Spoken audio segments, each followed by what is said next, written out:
कई दिनों तक वो अपने स्कूल जाता रहा, लेकिन अब उसे लड़कियों से नफरत सी होने लगी। वो लड़कियों के तरफ ध्यान ही नहीं देता। कई दिन गुजर गए, देखते ही देखते वो साल गुजर गया। अब लड़का कॉलेज में आ चुका था। मन तो मन होता है, भला इसे कौन काबू कर पाया है। लड़के की मन बदल जाता है। वो अब ठान लेता है जो प्यार उसे स्कूल या कॉलेज में नहीं मिला, अब उसे वो खोजकर छोड़ेगा।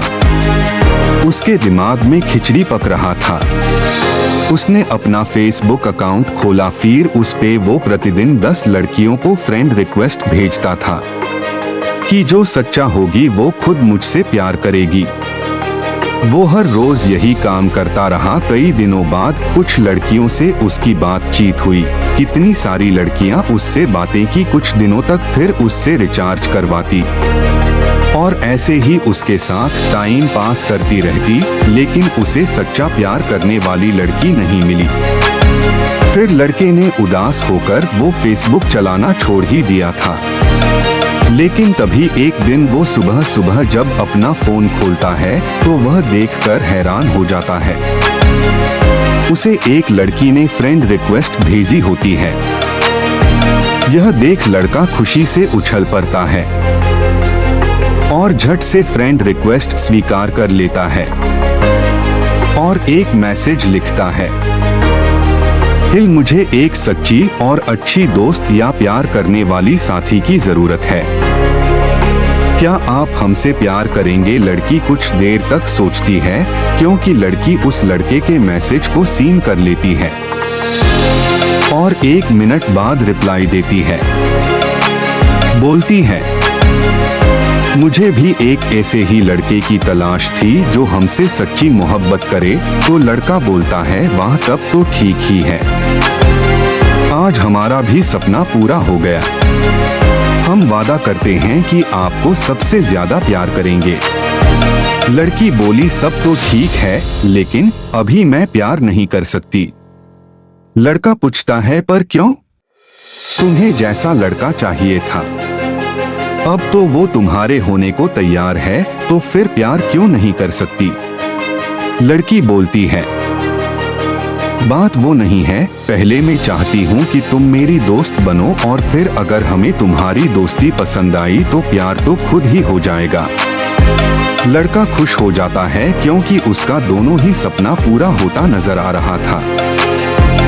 क्योंकि लड़के को एक सच्चे दोस्त का भी शौक था और सच्ची मोहब्बत का भी, जो वो लड़की पूरा करने वाली थी। लड़का खुश हो जाता है और बोलता है, हमें कोई दिक्कत नहीं है, हमें आपकी ये शर्त मंजूर है। फिर लड़की अपनी नाम बताती है कि मेरा नाम पायल है। लड़के ने भी अपना नाम बताया कि मेरा नाम विनोद है।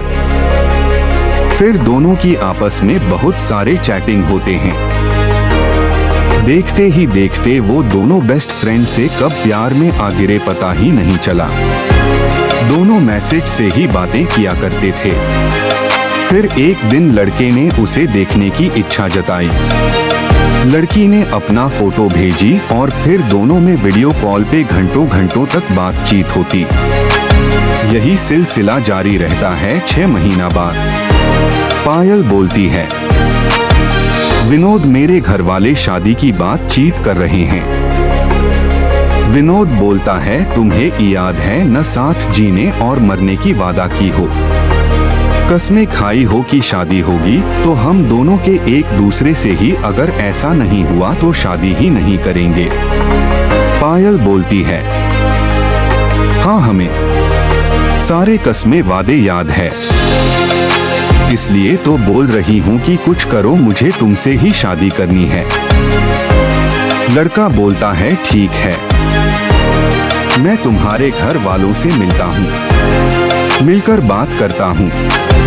लेकिन लड़की माना कर देती है, नहीं मैं खुद संभाल लूंगी।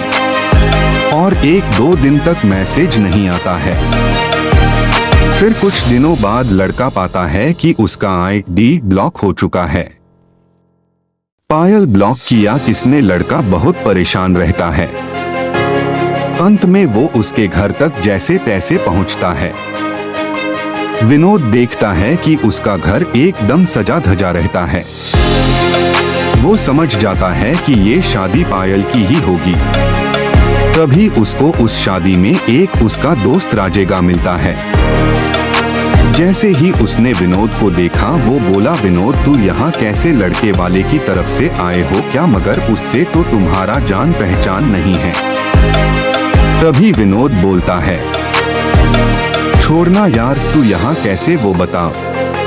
तो वो बोलता है, अब्बे पार ये मेरी बहन की शादी है पायल की, तो मैं यहाँ नहीं रहूंगा। क्या यार तू भी, और सॉरी ए यार, मैं तो तुम्हें अपनी बहन की शादी में बुलाना ही भूल गया। वो क्या है न, एक टेंशन हो गई थी इसलिए हमें याद ही नहीं था।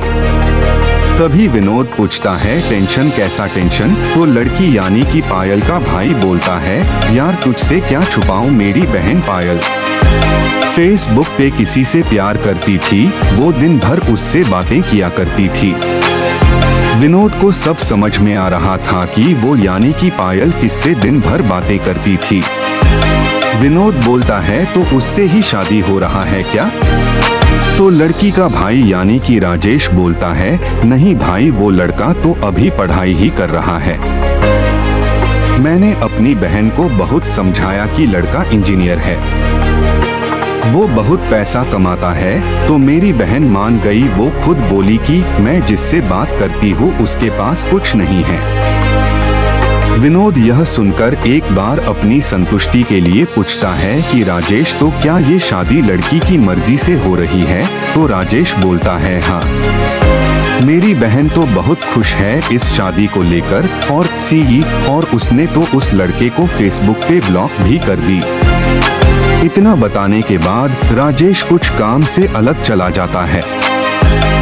विनोद इतना सुनने के बाद पहले तो बेहद गुस्सा हुआ, फिर वो एकदम से टूट गया। उसने सोचा ये शादी तो मैं रोक दूं, लेकिन जो मेरी ही नहीं रही उसे अपने से दूर कैसे जाने दरा। लकड़ा वहां से चला आता है। विनोद अब डिप्रेशन का शिकार होने लगा। धीरे धीरे करते करते उसने अपने दिल के पास सीने पे पायल का नाम लिखवाता है, और उसके बाद धीरे धीरे उसके हालात खराब होते गए। देखते ही देखते वो पागल हो गया। आज भी वो पायल की यादों में पागल बना घूमता फिरता है। कई साल बाद न्यूज में पायल अपने बच्चों के साथ घर पे बैठकर न्यूज देख रही होती है। तभी उसे एक न्यूज देखने को मिलता है जिसे देख उसकी होश उड़ जाती है। न्यूज में न्यूज वाली एक लड़की बताती है, नमस्कार, आज एक ऐसी दुर्घटना हुई है जिसे देख आप हैरान हो जाएंगे। एक पागल आदमी का बीच सड़क पे एक्सीडेंट हो गया है और वो वहीं पे दम तोड़ दिया।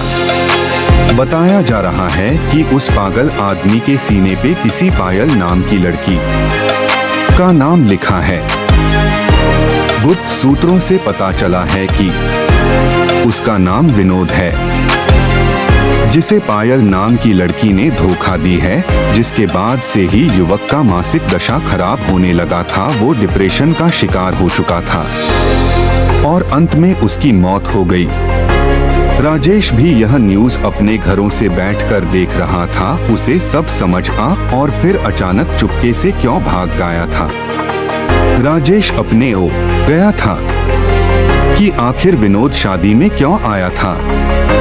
दोस्त को खोकर बहुत रो रहा था। पायल भी यह न्यूज देखकर बहुत रोई, लेकिन अब क्या ही फायदा, उसके सच्चे मोहब्बत का जान ले चुके थी।